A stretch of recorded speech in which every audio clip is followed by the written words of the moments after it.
Hey there! In this quick tutorial, we'll take a look at how to create a realistic PBR iron shader in Blender. To make sure the material reacts to light in a physically correct way, we need to set a few key parameters properly. These values are usually available online, and today we'll use them to create an iron shader from scratch. And yes, we'll be using the default cube once again, we're saving it today.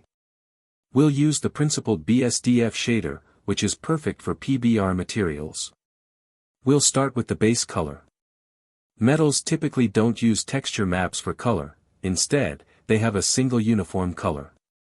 In our case, we'll set the correct base color for iron. Next, we'll set the metalness value. In nature, materials are usually either metals or nonmetals, there's no real in-between. So this value is either 0 or 1.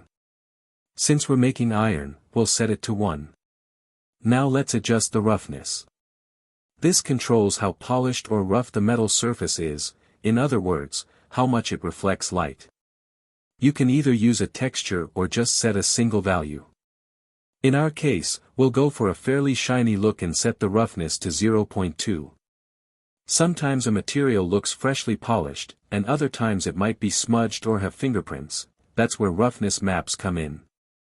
They let you add extra detail and realism based on how the surface is worn or touched. Now we set the correct index of refraction value.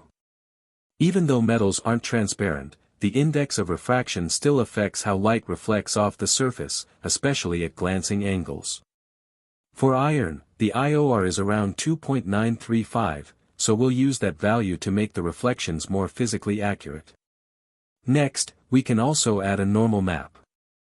This helps simulate surface imperfections like scratches or dents, making the material feel more detailed and realistic without changing the actual geometry of the mesh. And that's it.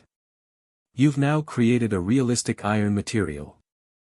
If you don't want to go through all the settings and adjustments, you can purchase this collection of metal shaders.